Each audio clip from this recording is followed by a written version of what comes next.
कहानी है कण्व नाम के एक नौजवान की और उसकी ये खोज कहीं ना कहीं हम सबकी भी खोज है। तो चलिए उसके इस सफर में हम भी शामिल होते हैं।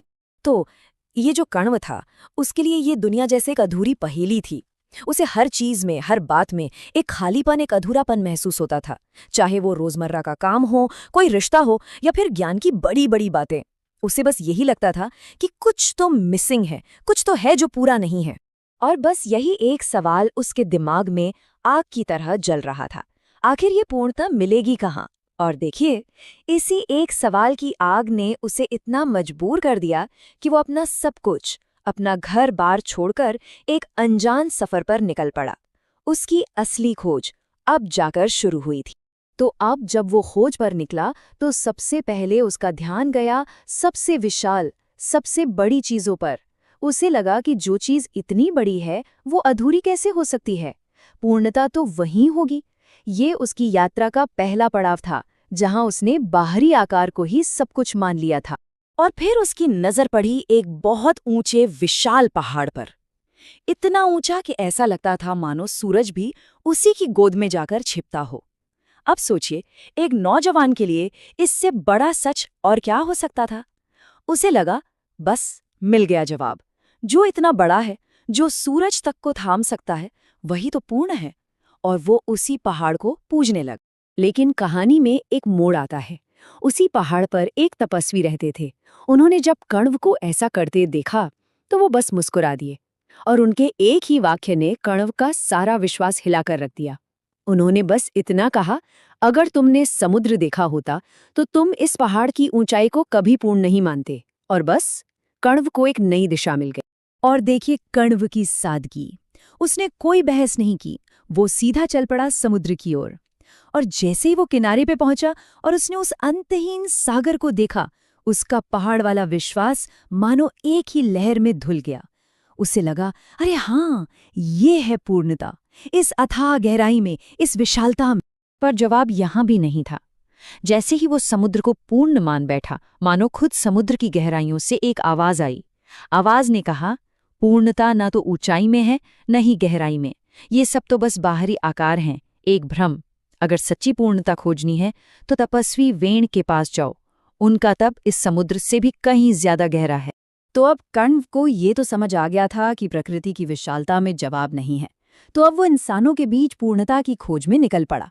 और ये यात्रा उसे ले गई 4 महान गुरुओं के पास। हर गुरु जीवन का एक अलग रास्ता, एक अलग आदर्श दिखा रहा था। तो ये 4 रास्ते कौन से थे? सबसे पहले वो मिला तपस्वी वेण से, जो कठोर तपस्या का मार्ग अपनाए हुए थे। फिर उसकी मुलाकात हुई कर्मयोगी शुदायतन से, जिनका रास्ता था कर्म यानी समाज की सेवा। तीसरा पड़ाव था विद्वान विरुद्ध, जो ज्ञान के रास्ते पर थे। और आखिर में वो पहुंचा भक्त देवदास के पास, जिनका मार्ग था भक्ति। तप, कर्म, ज्ञान और भक्ति, 4 अलग अलग रास्ते। पर सवाल वही था, क्या इनमें से किसी में भी पूर्णता थी? सबसे पहले तपस्वी वेण्य ने जो कहा, वो चौंकाने वाला था। उन्होंने माना कि हाँ, मेरी तपस्या बहुत गहरी है, पर वो स्थिर है। उसमें जीवन की हलचल नहीं है, गति नहीं है। और इसीलिए मैं भी अधूरा हूँ। असल में तो मैं भी अपनी मंजिल खोज ही रहा हूँ। वेण से निराशा पाकर कण्व पहुंचा कर्मयोगी शुद्धायतन के पास। वो दिन रात लोगों की सेवा में लगे थे। एक पल को लगा कि शायद यही है पूर्णता। पर उन्होंने भी माना कि सिर्फ काम करते रहना काफी नहीं है। अगर सही ज्ञान, सही समझ न हो, तो कर्म भी भटक सकता है। यानी एक्शन और विजडम दोनों साथ साथ चाहिए। इसके बाद नंबर आया विद्वान विरुद्ध का। उनसे तो बड़ी उम्मीदें थीं, पर उन्होंने तो एक और भी गहरी बात कह दी। उन्होंने कहा कि मेरे इस ज्ञान ने मेरे अंदर एक अहंकार पैदा कर दिया है, और ये अहंकार मेरी दुनिया को बहुत छोटा बना देता है, मुझे सबसे अलग कर देता है। तो फिर इसमें पूर्णता कैसे हो सकती है? और आखिर में कण्व पहुंचा भक्त देवदास के पास। भक्ति का मार्ग तो सबसे उत्तम माना जाता है, पर देवदास ने भी अपनी कमी बताई। उन्होंने समझाया कि देखो, जब तक मैं खुद को भक्त और बाकी दुनिया को अलग समझता हूँ, जब तक मेरे मन में मैं और दूसरे का ये फासला है, तब तक मेरी भक्ति भी अधूरी है। तब तक पूर्णता कहाँ? सोचिए, कण्व की हालत, 4 महान रास्ते और चारों अधूरे। वो थक चुका था, पर उसने हिम्मत नहीं हारी थी। और अब वो अपनी यात्रा के आखिरी पड़ाव पर पहुंचा, महर्षि वशिष्ठ के आश्रम में। उसे शायद पता नहीं था, लेकिन यहीं उसे अपने हर सवाल का जवाब मिलने वाला था।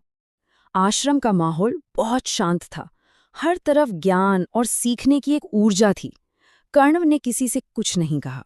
वो बस चुपचाप एक कोने में बैठ गया और देखने लगा कि आखिर यहाँ होता क्या है। वो बस एक खामोश गवाह बन गया। और तभी उसने वो देखा जिसने उसकी पूरी सोच को पलट कर रख दिया। आश्रम में एक बहुत परेशान आदमी को लाया गया, जिसने अपनी जान लेने की कोशिश की थी। और तब महर्षि वशिष्ठ ने क्या किया? उन्होंने खुद उस व्यक्ति की देखभाल की, उसकी बातों को बहुत ध्यान से सुना और बड़े प्यार से उसे समझाया। और देखते ही देखते वो आदमी जीवन के लिए एक नए जोश के साथ वहां से गया।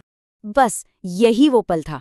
कण्व की सालों की खोज, सारे सवाल, सारी यात्रा, सब कुछ एक साथ जुड़ गया। उसे एक झटके में समझ आ गया, जिसे वो पहाड़ों में, समुद्र में, तप में, ज्ञान में खोज रहा था, वो जवाब तो कहीं और ही छिपा था। और वो जवाब एक शब्द में था, संवेदना, यानी करुणा, एम्पैथी, दूसरे के दर्द को अपना दर्द समझने की काबिलियत। यही तो महर्षि वशिष्ठ ने उस दुखी इंसान के लिए किया था। यही कण्व की लंबी खोज का असली जवाब था। कण्व को अब असली रहस्य समझ में आया। महर्षि वशिष्ठ ने उसे समझाया कि पूर्णता कोई ऐसी चीज नहीं है जिसे कोई अपने लिए हासिल कर ले। उन्होंने कहा कि इसकी असली परीक्षा तो सेवा में है। जो इंसान खुद को पूरी तरह से दूसरों के लिए समर्पित कर देता है, वही असल में पूर्ण हो जाता है। तो कण्व की ये कहानी हमें एक बहुत गहरे सवाल पर लाकर छोड़ देती है। क्या पूर्णता वाकई कोई मंजिल है जिसे पाना है, या फिर ये जीने का एक तरीका है, एक ऐसा रास्ता जो दूसरों की सेवा से होकर गुजरता है?